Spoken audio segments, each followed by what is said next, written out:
And good morning, Hoosier Nation, and welcome to another catch-up edition of Hoosier Morning After. This is Hoosier Morning After Maryland and Nebraska.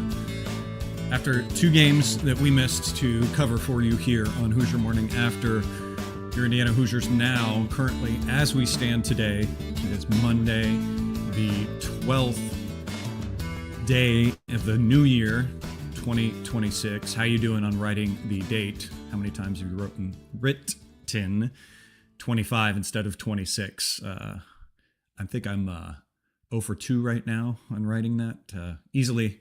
Luckily, the 5s turn quickly into 6s, so not an easy correction this year for us. But anyways, your Indiana Hoosiers now on the record of 12-4 on the season, 3-2 in the Big Ten. Win one on the road against Maryland. Always good to win on the road in the Big Ten, 84-66. Then just drop a fantastic opportunity, a great opportunity for the first Quad 1 win as a home game against a number 10 ranked Nebraska, 83-77. Turnovers, just overall lack of production from anyone outside of Tucker and Lamar spelled trouble for IU in the second half in this game. Maryland game was a fun one to watch. Some good activity, some great contributions from Lamar, seeing Lamar getting back to his old self. But these other, then you come on home, have a great opportunity, and you have a second half let down like it was. Thank you for being here with me. Martha may slide in as well at some point. Getting harder to do these kind of jobs, these kind of shows to get up for basketball again when we're very distracted, I know, with football. I jokingly had the thought maybe the show needs to be rebranded. It is Hoosier Morning After. Doesn't mean what morning it is after. Maybe we need to start switching and doing a few football ones for you as well. Let us know in the comments if you want a little bit of football talk maybe on some of these. One more opportunity to do that as well. But this is a team that, broken record Chad, it continues to be that roller coaster. You get excited for a Maryland win on the road and hope to carry over some of that success that you saw in the Maryland game on offense. And it does carry over. That first half by Indiana looked pretty promising. Indiana in the Nebraska game taking a 9-point lead into the locker room at half, shooting pretty well on the game, shooting 57% from the field, 42% from three, perfect from the line, although only 3 trips to the line. One trip was with Lamar, making all 3, that is. And then doing a good job on the defensive end, limiting Nebraska's success and taking away some of their better players that are good down below and some of their guard play as well, limiting them to 40% in the first half, 33% from 3-point line. And then the second half happened. I think it was really defense in the second half that just couldn't stop Nebraska. IU got out of rotation a few times, and Nebraska took advantage of that, limiting them to 40% in the first half, like I said, and then they get 56% in the second half, whereas IU kind of falls into the other abyss themselves, kind of flipping that, and IU shooting 36% in the second half. I will say, again, at least some bright spots, as I teased at the beginning there. We see Lamar kind of come back, and he's really IU's man again. Not that he was totally gone, but he wasn't producing like we know he could in the last few games leading up to these ones, but becoming a second half monster in the Maryland game with 18 of his 24 points coming in the second half, and then 17 points for him in the second half in the Nebraska game. Really like when he gets a little bit more in these recent games, it's not as one-dimensional. He is looking to break guys down off the bounce. That was a lot more, I think, in the Maryland game. We saw him getting to the rim. but especially in the second half, he's becoming really good at recognizing those closeouts from guys shot faking, and whether it's steps over for another 3-look, or he's driving in and getting a layup or a little stop jumper. Just like the diversity he's finding in this game and some rhythm that he's getting in the offensive. Unfortunately, he didn't have anything around him helping him out in the second half of that Nebraska game. I think we are quickly realizing with this team, it's going to come down to who else is producing. Obviously, you look at the stat sheet in the second half of this Nebraska game, and it's a lot of donuts. There's a lot of donuts up there next to a lot of names that need to be contributing for IU. You got 17 points from Lamar in the second half, 14 from Tucker. It was great to see Tucker come on. The only other points you see are 7 more points for IU. That is 1 from Tatum Connerway as he got to the free throw line one time, making 1 out of 2, missing another shot that he did try to take, and then 6 from Reed Bailey. And then the rest of the stat sheet, it's just empty. And IU can't have that. We can't have a lack of contributions, especially from our point guards. I think that's going to be what you're going to find in different games. When IU has success, you see that 8, 9, 10, 15 points or so, especially from Tatum Connerway. We need those contributions from him, especially in the second half of games, to be that energy guy, that downhill guy that can break down opponents' defense as they get tired throughout the game. Now, I think that was also another factor in this game. IU really looked a little bit gassed in the second half, causing some of those defensive issues. But I think it's really showing because we can't rely on our 2 big men to be the point contributors beyond Lamar and Tucker. It's got to come from point guards. It's got to come from Tatum Connerway's got to be a lot of games our second best scorer. Otherwise, our third best scorer. We need to get him in double digits in games to look for success, and then just get that little sprinkling of success that we see from Connor Enright. I mean, you look at the fantastic job he did in that Maryland game, scoring 16 points. I think that's a season high for him. He just looked more aggressive, and we missed some of that in the second half. I think he tried a little bit later in the game. I think his first kind of attempt at a shot in the second half came a lot later in the game. Same with Tatum Connerway. It just felt empty at that point, and IU just kind of really clawing at things by that point of the game. Tucker's contributions have been off the stat sheet as of recent. I've really liked the kind of, he fits that mode of coach on the court, an extension of the coach. Really also is one of those kind of planetary guys that draws gravity from other players. So that's another reason maybe his scoring or stat sheet hasn't been as high in some games as of recent. He's one that's going to draw attention, therefore making other guys open. And it just causes rotation issues on the defensive end for opponents.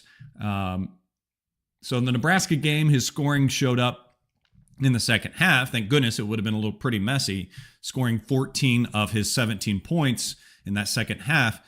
And obviously the lack of scoring, again, like I said, teams are going to game plan for him. They're going to find ways to try to take him off. And the coaching staff has done a good job of running things to get open looks for him.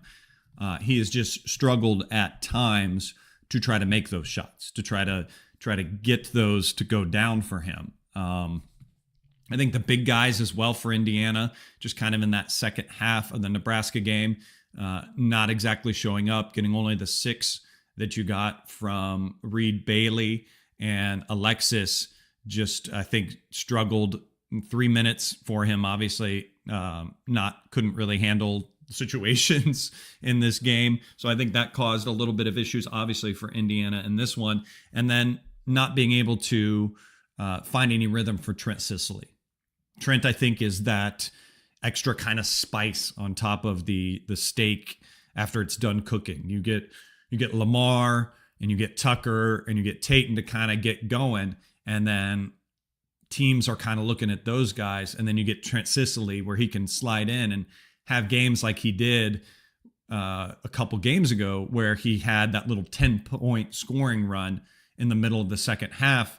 He can be kind of that little contributor off the bench, that little energy guy, and just haven't seen it from him of recent. And I think some of the bigger size and veteran players is where he's going to struggle as the season goes on, trying to find a niche for himself or a situation where he can contribute. So again, it's tough to look at these two games because you see a fun game to watch in the Maryland game.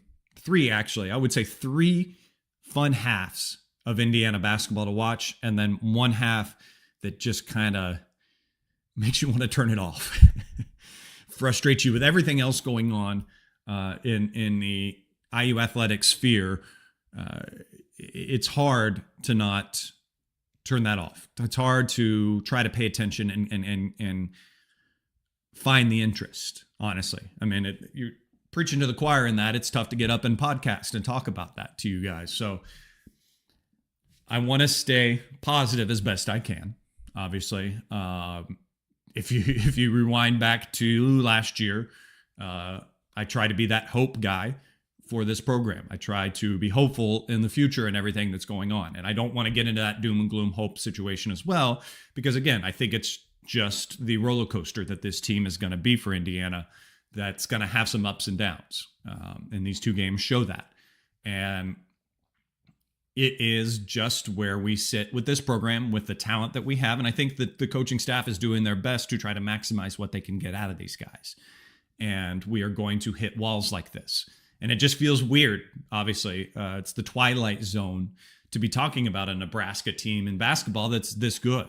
They've gotten a couple veteran guys back that have been in the system before, transferred away and came back, and just have been able to do things and set themselves up. Now, hopefully Indiana's on that path as well with the new coaching staff, and we can kind of get things developed and get going. It's obviously the patience that we have to have for that.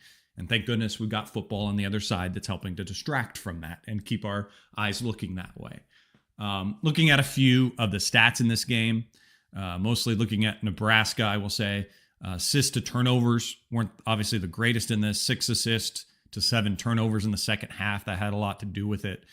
Of Nebraska, Indiana was 16 to 14 overall. So the overall stat looks a little bit better because of the first half. 16 assists on 26 made baskets. Always love that stat. Interesting to see there. Poor shooting, 58% in the first half, 37 in the second half. Obviously, that's kind of really what tells you right there. Things that were overall giving Indiana trouble. Let me see. Tough test, obviously, though, coming up for Indiana. I will say in the next game, Michigan State is tomorrow night's game. Looking ahead to that, it's a 7 p.m. game. Michigan State right now is sitting at 14-2 in the season, 4-1 in the conference, sitting fourth in the Big Ten. Their one conference loss was to Nebraska, so a fresh opponent for Indiana to look at in the tape for that. That one was a low-scoring game, 56-58. Both of Michigan's losses were to teams when they got under 70% in scoring.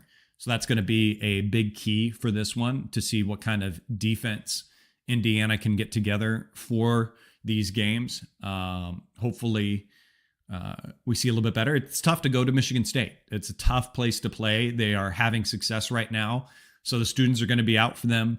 And it's a crazy stadium. I'll be very interested to see how this team handles a very tough road environment, because they haven't run into that yet. We might just see Connor Enright get in his first fight and get his first technical in this game, as he does like to be that pest and that kind of chippy player. And we'll see him squawking to the student section, I think, now and then. That's going to be a fun thing to watch, I will say. But I will take this opportunity to talk about the unofficial sponsor of this podcast, and that is Hoosier Ticket Project, HoosierTicketProject.org. Hoosier Ticket Project is a not-for-profit organization that helps Indiana Hoosiers that may not have the opportunity to get to Indiana home games, to be able to see them in action. It takes your tickets from your donations and finds deserving recipients to create those first-time moments, those great opportunities. It's a great thing of Hoosiers giving to Hoosiers. So if you have basketball tickets for any home games, men's or women's, and you may not be able to go, think about giving them to Hoosier Ticket Project. Here are a few pictures up on your screen. Those of you watching, sorry, it's visual for those, but these are a few of the folks that got to go to the Nebraska game. So go to HoosierTicketProject.org to donate those tickets. Also, they have a tab where you can give monetarily if you don't have tickets, and you can also nominate for recipients of those tickets as well. So HoosierTicketProject.org, a great place to donate. Don't think we'll see many donations of those going for the football championship game. But I do have to talk. We have to talk a little bit of football because it's the fun thing right now. I mean, how exciting is it to see what Indiana has, this great opportunity? I was mostly impressed by the show up. I mean, I live here in Charlotte, the outskirts of Charlotte, and I was really hoping to be able to get to this Atlanta game, just being under 4 hours away from where I live. And work came up that I had to take care of, so I wasn't able to do that.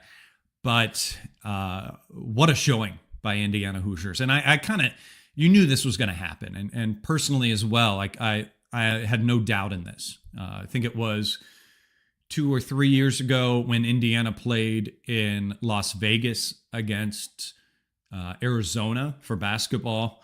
I traveled out there with my wife, and that was amazing. I mean, that was just kind of another example of how well Hoosier Nation travels to games and everything, because walking around the Strip, Indiana was everywhere, and you're playing an Arizona team that has their campus less than 3 hours away from Vegas, and that game felt like nearly like an Indiana home game. It was easily 60-40 Indiana, and then you go down to Atlanta and you play Oregon and you see a easily 95-5 crowd. You hear the roar, and what an amazing first play, that pick six by Pons to step in front and score that. And I'm jealous of all of you that were there to hear the roar of that crowd, because it just sounded like the roof blew off as that happened. And I was nervous going into the game. I think it's just kind of a normal pit in your stomach that you have as an Indiana fan to always wait for that other shoe to drop. You hear all the different narratives. Oh, it's hard to beat a team twice. It's such a big game. The clash of Signetti versus young Signetti. And so I was nervous going into it. And then you have that play and you're like, oh, great. Here we go. Maybe it's not. And calms you a little bit, gets everything excited. And then Oregon goes down and has that first opening drive. And then you're like, okay, we're going to be trading points in this game.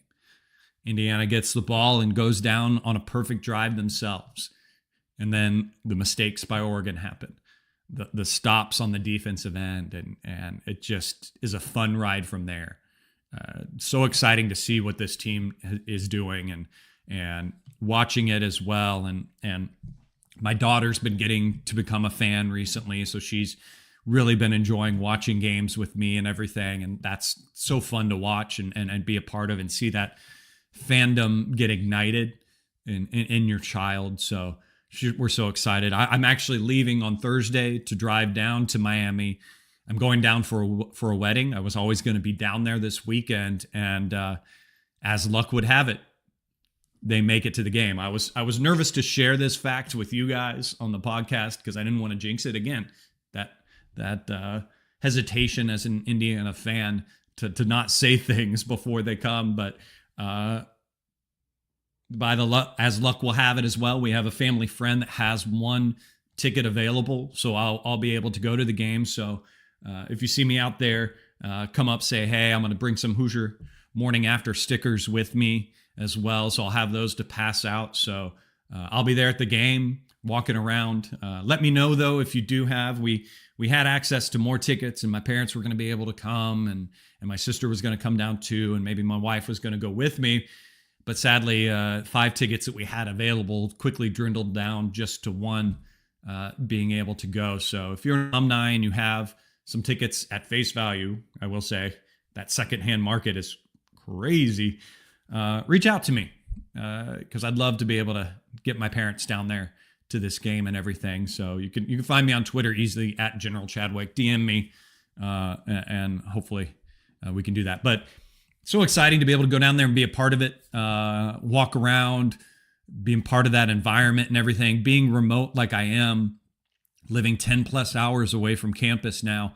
You don't get up to those games. You don't get up to those home games and be a part of that great environment. And so I'm so jealous of you guys who have been able to be around it, all these opportunities. And now to go down there in Miami, to be there in the nice weather, to be a part of it. I'm so excited to see how the crowds show out.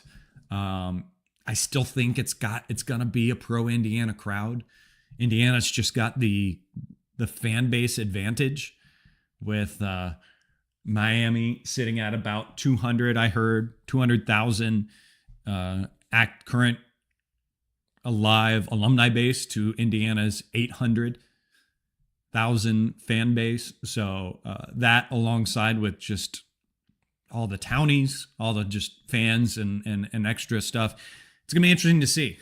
So here we go, guys. I'm not going to put any predictions. I'm not a prediction guy. I'm not going to put that video out there saying we're going to dominate them or anything like that. There's been plenty of people that like to do those types of videos and everything. And I'm not going to be your bookmark, Miami fans.